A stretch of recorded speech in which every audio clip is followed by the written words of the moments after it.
Good afternoon, YouTube. Another quick cleaning and conditioning boot video. We have the Iron Rangers 8111 and the Iron Rangers 8116. Well used, worked in boots. So join me for the next few minutes as I knock the dust off these and clean them up.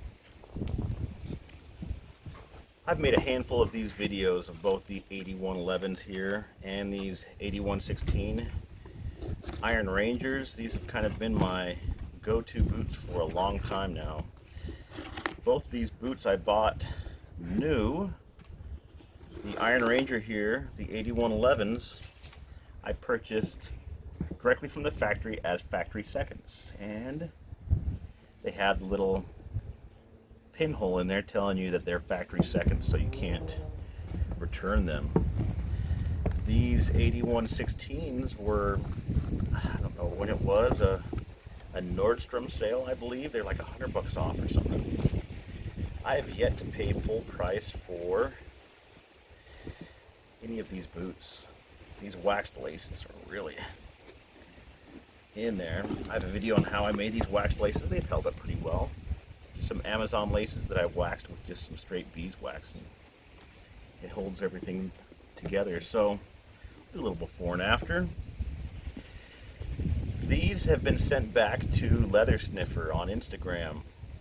He is out of Washington, and he rebuilt these to my specifications. He actually suggested the honeycomb Vibram lug sole, and he built them on a smoke jumper last.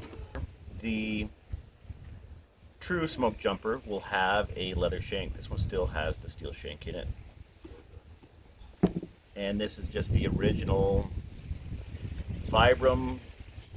I don't know if Vibram makes it. Maybe Vibram doesn't make it, but it's the cork, nitro cork. So what you'll want to do, of course, is just take, let me close this up here.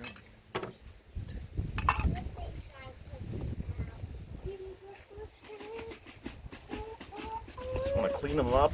A lot of the times I've used like soap and Ajax and Palmolive and Dawn dish soap, and people really get bent out of shape. These boots are March of 13, so they are coming up on 7 years old, and they have held together very well.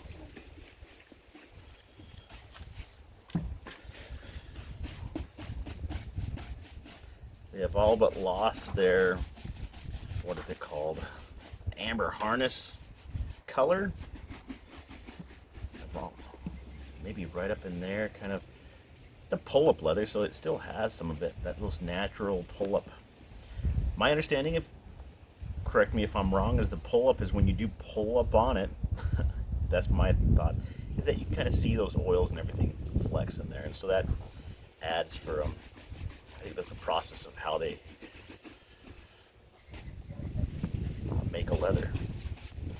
And I believe Horween Chrome XL or Chrome XL, however you want to pronounce it, that is a pull-up leather that they just name Chrome XL. But I could be wrong. So there we are. Knock that off there. Same thing here. Whites and Nick's boots. They put your little, what do they call that? Like false tongue in there. Just a bunch of junk in there. I just use a neutral brush here that I'm not going to be putting any color on, and that way I can use it for either boot. There's not too much gross decon that needs to be done on these. No heavy mud or grime or anything, but I really do use these for everything from changing oil to building fence to running around. More or less what you need to do there. The cap toes have been nice. People have made the comments that my cap toe bends too far forward. These are both 10.5, and I wear a 12 in a Nike and a Reebok and a running shoe and a basketball shoe, and these have worked for me. The copper is kind of coming through here. I believe these were like a brushed metal, and the same with these, kind of a brass eyelets. So you'll get one color, and these were the stainless or the nickel. But if you go a brushed metal or a gun metal or whatever, the true colors will shine through. Then what you'll want to do, of course, is just a little damp cloth. This might please the rest of the people that got super mad when I soaked these things in water. And I was told I was going to hell, and I don't know what I'm doing. But here are the boots. I mean, the boots speak for themselves. I mean, they're cut up, they're dinged, they're nicked. I remember I kicked a chainsaw on accident a couple times right there. And on the other one too. Oh man, it was so bugged the crap out of me. I was like, what the heck? They were fairly new too, and I was like, oh well, that's what boots are made for. Just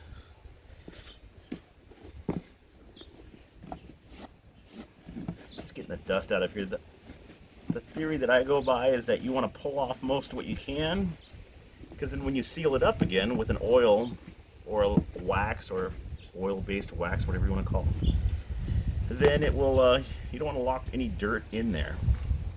Of course, it's going to be impossible to remove all the dirt, but dirt will not be good to get in there and cause problems. If you're interested, this is a solid piece of Australian red gum eucalyptus.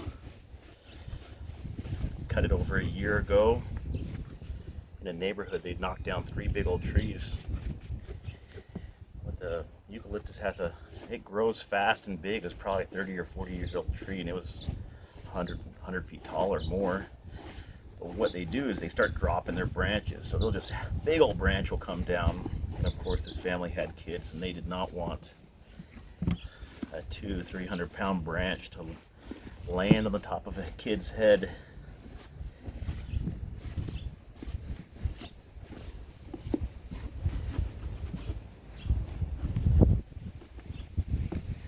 So there's the quick little before and after. Let's see, get those in the sun. I think you can see those. Knocking the dust off.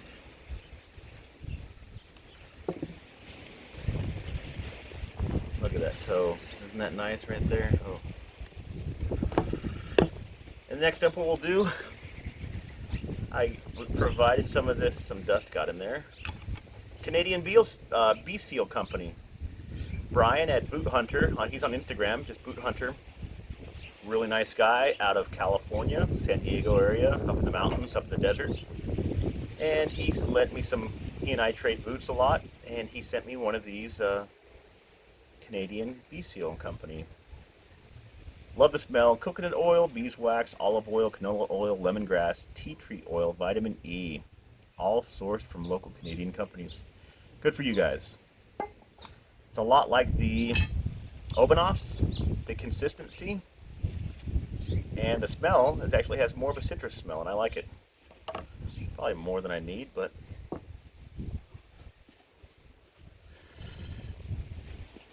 it's been a while since I've conditioned these. I don't know the last time. I'm sure I did a video on it. But I would consider this a heavy-duty conditioner. It'll provide protection and aid in just helping the leather stay young. But I am also one to believe that there is such a thing as over oiling. Some people, the one who got me into Obanoffs was Wrangler Star. And he did a video years ago where he soaked his boot so much in the oil that it just made it so just too soaked, in my opinion. And I think it is not good for the boot. Some people say, oh, you can never put too much. I think you can. It's not going to ruin the boot, but it'll not be good for the life of the boot. It'll remove, in my opinion, the elasticity of the boot. Will just be too soft. It's almost like your hands being in water.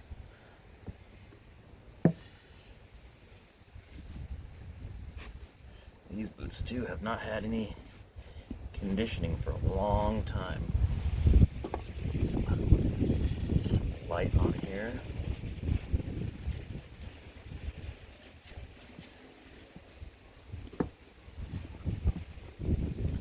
These boots look a little bit different, broken in, just because they have gone through the kind of a rebuild process with the leather sniffer on Instagram. If anybody has any questions, I'll try to post the links on here to the people that have done this, Brian and leather sniffer here. But that's all about your need, in my opinion. Could it be? I'm wrong. It could be. Has it worked for me? It has. Will I try something different? Sure. And this one, since it has the stacked heel and the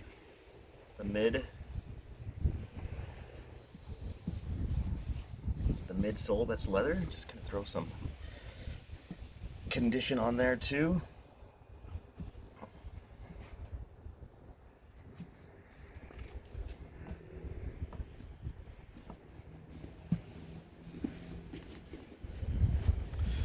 Nothing too fancy there. I mean, this is gonna darken them down.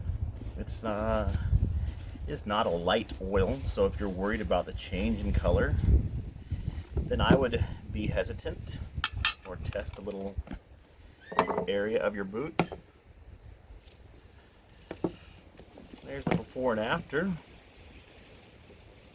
Dusty, dirty, charcoal rough and tough, clean and sealed. Get this out of light, get some good Arizona afternoon light. Same thing. Cleaned up, not cleaned up. So I hope you enjoyed this video. If you have any questions, shoot them my way. Like and subscribe. Follow me. Throw me some suggestions, what you guys want to see. I always appreciate making all the comments that I get, and I appreciate the interaction that I get with people.